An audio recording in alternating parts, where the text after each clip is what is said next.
అవును, మనం సంతోషంగా ఉంటూ ఉంటాం అప్పుడప్పుడు. జీవితం అంటే సుఖ దుఃఖాల కలయిక అని తెలుసు గనుక ఎప్పుడూ మనం సంతోషంగా లేకపోయినా అప్పుడప్పుడు మనం సంతోషంగా ఉంటూ ఉంటాం. కానీ మన సంతోషానికి కారణాలు ఏమున్నాయో ఒక్కసారి పరిశీలించుకుందాం. ఈ రోజు మన జీవితంలో మనం సంతోషంగా అప్పుడప్పుడు ఉండడానికి ఏంటి రీజన్స్ అని అడుగుతున్నాను.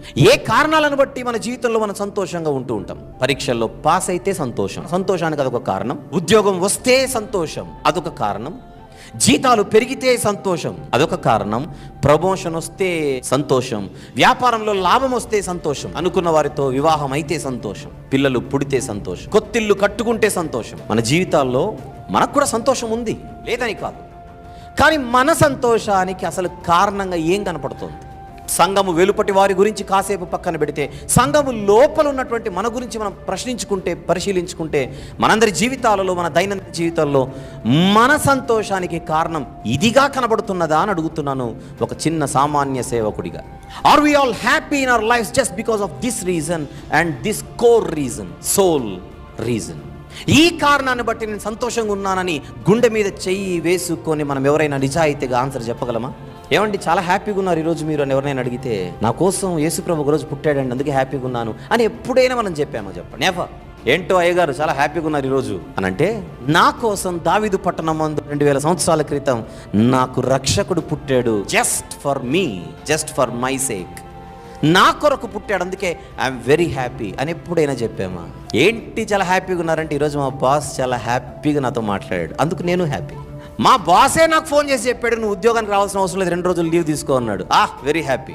మన సంతోషానికి విభిన్న కారణాలు కనపడుతున్నాయి భూమి మీద. ప్రభు పుట్టినందుకు మనం ఎప్పుడైనా హృదయపూర్వకంగా ఆనందించిన దాఖలాలు ఉన్నాయా అని అడుగుతున్నాను. నిజాయితీగా మాట్లాడితే లేదు అనే చెప్పాలి. కాకపోతే సీజన్ వచ్చినప్పుడు హ్యాపీ క్రిస్మస్ అని అంటాం అంతే. హ్యాపీనెస్ అనేది మన గ్రీటింగ్లో ఉంది కానీ మన జీవితంలో కనపడట్లా.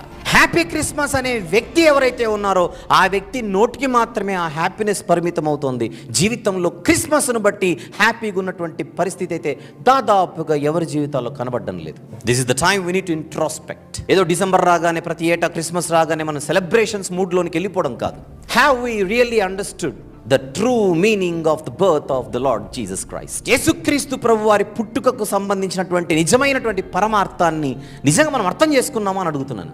అర్థమైందో లేదో మనమే సర్టిఫికెట్ ఇచ్చుకోవాలనుకుంటే, క్రిస్మస్ను బట్టి మనము సంతోషంగా ఉన్న సందర్భాలు అసలు మనకు కనబడడం లేదు. కనుక 365 రోజులలో ఈ కారణాన్ని బట్టి దూత చెప్పిన మాట, ఇది మహా సంతోషకరమైన సువర్తమానం ప్రజలందరికీ. ఆ ప్రజలందరిలో నేనున్నాను, మీరున్నారు, మనందరం ఉన్నాం. ఈ కారణాన్ని బట్టి మనం ఎప్పుడు సంతోషంగా లేము గనుక మనకు ఆయన పుట్టుకలోని పరమార్థం మేబీ చెవుల వరకు అర్థమైందేమో కానీ హృదయానికి అర్థమైందని చెప్పడానికి నేను సాహసించట్లేదు.